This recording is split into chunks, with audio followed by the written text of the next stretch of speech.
All right, good day, everybody, and welcome to Headline Hits with LW. It is Monday, October the 10th, 2022. A lot of stuff going on in the news, and are we approaching World War III? I don't know. It definitely is heating up. So let's take a look at the headlines.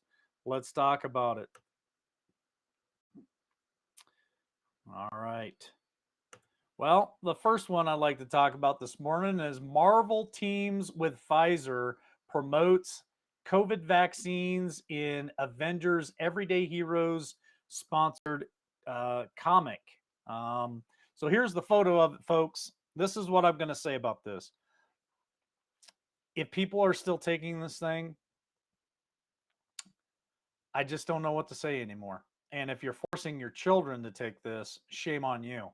But it looks like Pfizer and Marvel are teaming up together to keep pushing this agenda. Marvel Comics has teamed up with Big Pharma, Giant Pfizer for a digital comic book featuring Captain America and the Avengers promoting the company's sickness vaccines.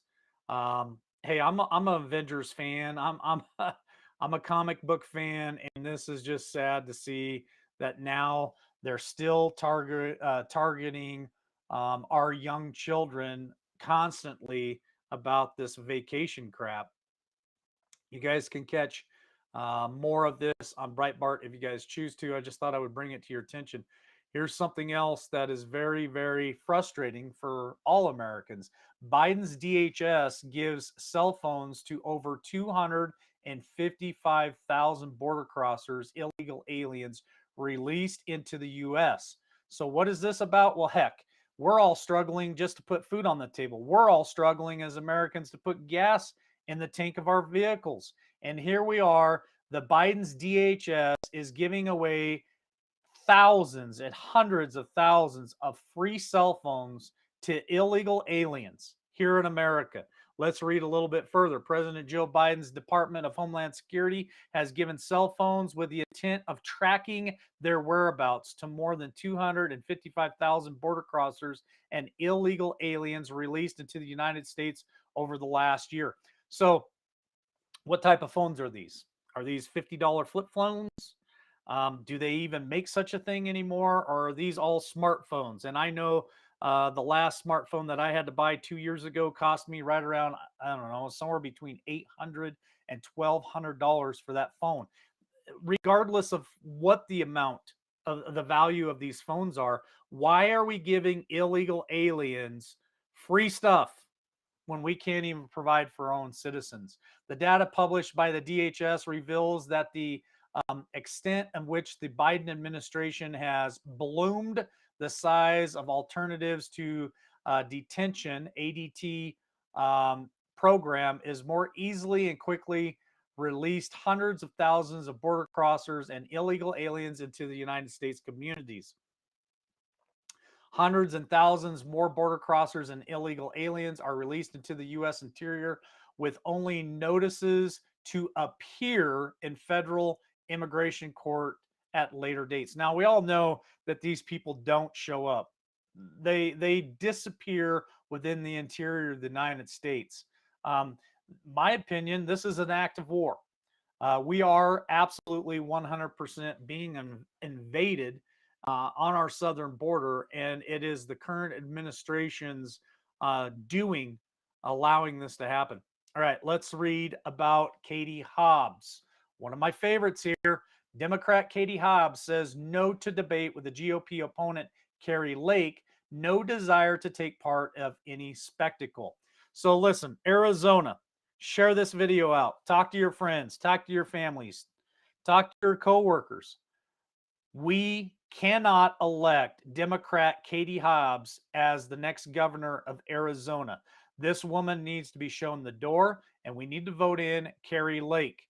Democrat nominee for Arizona Governor Katie Hobbs said Sunday on CBS Face the Nation that she won't debate her opponent, Republican nominee Carrie Lake. Why is that? Because she knows Carrie Lake is going to absolutely destroy her. She has nothing to run on. The Democrats have nothing to run on for 2022 midterms because their policies are nothing short of failures. Dumpster fire after dumpster fire after dumpster fire. And Kari Lake is not going to take part in it because, well, Kari Lake wants to take part of it. Actually, I saw a really cool meme on Facebook. Kari Lake was on stage, ready to debate. She was behind the podium, and of course, the other pulpit on the stage was completely empty from Katie Hobbs. She wouldn't show up. So keep up the good work there in Arizona, folks. Let's talk about the things that are still ongoing in Florida. Florida officials, Hurricane Ian has turned electric cars into ticking time bombs. What are they talking about? Well, these electric cars are not as safe as everybody claims they are, especially in a crisis like this. Electric vehicles have caught on fire in Florida after becoming waterlogged during Hurricane Ian, giving firefighters a new challenge that they've never faced before, according to one Florida official. So, as they keep pushing the Green New Deal, the Green New Agenda, and they continue to push us into a zero carbon footprint, we're going to get rid of fossil fuels 100%. California passing bills to where there's a moratorium on gas stations being built, and they're pushing to have no combustible engine vehicles in the state of California by 2035. This is what you get. This is what you get with their propaganda and their agenda is more and more problems. California can't charge their electric cars, and now Florida has ticking time bombs when it comes to these electric cars. This video here on Twitter shows that these guys have been battling a Tesla that caught fire with thousands of gallons of water and still couldn't put the fire out at all. It sat there and continued to burn. That is a huge, huge problem, folks. Imagine that being in your house and you can't put the fire out. Imagine that being in your garage of your house. So it took them forever to put out this fire on this Tesla because it was waterlogged. I don't know.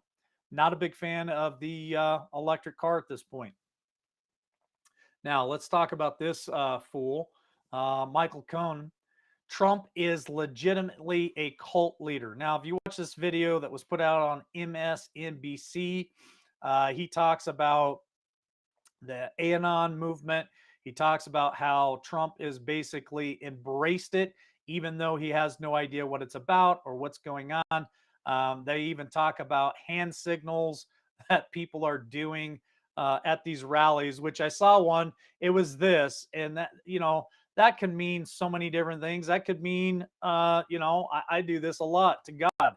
So these guys are stirring up the base, and here we are less than 3-4 weeks out from midterms, and they're trying really hard to push an agenda that Trump is a cult leader and that you don't want to vote for anybody who's tied to Trump, period.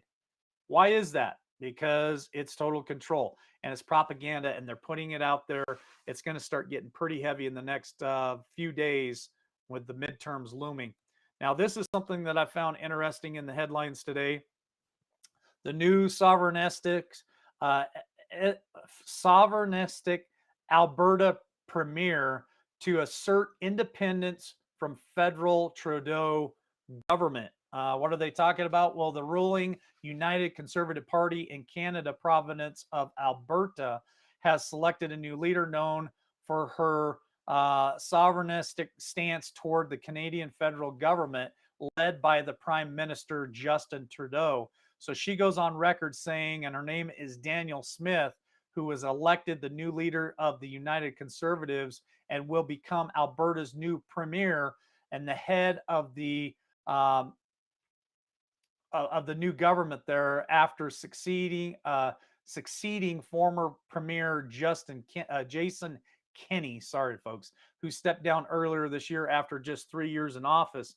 And she is quoted saying, "No longer will Alberta ask permission from Ottawa to be to have their freedoms. We will not have our voices silenced or censored, and we will not be told what must be put in our bodies," end quote. So there you have it there in Canada. more people standing up, more people fighting back, and they're not going to allow Trudeau or any government for that matter to tell them what they're going to put in their bodies or what kind of freedom that they're going to have. And you guys are seeing more and more of that all over the world. Many countries falling, many governments falling, people rising up, people standing up saying, we're no longer going to tolerate this. Next headline. Pompeo, Biden's Armageddon comments reckless. Former Secretary of State Mike Pompeo said on this week's broadcast of Fox News Sunday that President Joe Biden's comments warning of Armageddon in response to nuclear threats from Russia were reckless. At a fundraiser last week, Biden said, we have not faced the prospect of Armageddon since Kennedy and the Cuban Missile Crisis. Discussing Russian President Vladimir Putin, Biden added, I know fairly well he's not joking when he talks about potential use of tactical nuclear weapons. Now, Biden is just a total disaster. Every time he opens his mouth, the White House and the press conference, press secretary always has to walk back what he says. The Pompeo said, first of all, those comments were reckless. Even more importantly, they demonstrate maybe one of the greatest foreign policy failures in the last decades, which was failure to deter Vladimir Putin in the same way that Trump administration did for 4 years. So let's talk about what's going on in the Ukraine and Russia. This happened last week. We all know about it. It's been reported on for quite a while. Bridge from Russia to Crimea in flames morning after Putin turned 70 years old. The rail and road bridge from mainland Russia to Crimea Peninsula, annexed by Moscow in 2014, has been pictured in flames the morning after President Vladimir Putin's 70th birthday. Now, this infrastructure has cost billions, hundreds of billions of dollars to build. So it's just my opinion, but when something like this happens, it's an act of war. Crimea Bridge, also known as the Kerch Strait Bridge, which stretches over more than 11 miles and cost hundreds of billions of rubles, has long been considered a signature piece of infrastructure as a only physical link between Crimea and Russian Federation. So then prior to that, week or 2 weeks ago, the Russian Midstream 2 was also attacked and destroyed, part of it anyway. And it just seems to be heating up more and more over there. Russia and the Ukraine, and I'm going to talk about one other thing here in just a moment. So Russians claim bridge partly reopened, damage insignificant. I don't know if the damage is insignificant. I would say the damage is pretty good, but they are still able to use that bridge. Russian authorities claim that the rail and road bridge linked Russia to annex Crimea Peninsula is already partly open and the damage is insignificant. So they're still able to travel across it, but it is a wreck. There's a photo of a fire helicopter trying to put out the flames on the rail car that caught fire. Now, some people are saying that this bridge, that there was a truck bomb that exploded that caused part of this. Other people are saying that it is possible a drone attack under the water. I don't know which would be true, but it's obviously an attack. They are blaming the Ukraine for this, and the Ukraine seems to be taking part of the credit for this, which is concerning because Vladimir Putin is ready to basically take the gloves off and battle. So what are we talking about, a World War III for? Well, looks like somebody else is ready to get into the fight. Fears of stage provocation as Belarus accuses Ukraine of planning to attack them. So it looks like Belarus is ready to throw their hat in the ring. They're ready to get in the fight. This is starting to drag more and more countries into it. Poland is also asking for nukes. Poland is posturing up. It just, folks, things are just heating up. That's all I can say.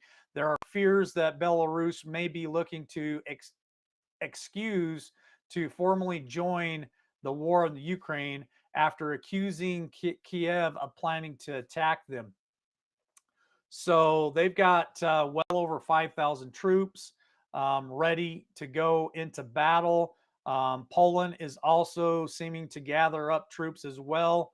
NATO is out there still. I don't know, ready to get involved. I just see this thing not ending well for any of them, to be honest with you. So stay vigilant, folks. Pay attention to what's going on out there in our world, and we'll keep reporting on it here at LWN. All right, that's all I have for today. We'll see you back here at 8 p.m. Eastern Standard Time for the big show. God bless you guys and stay safe.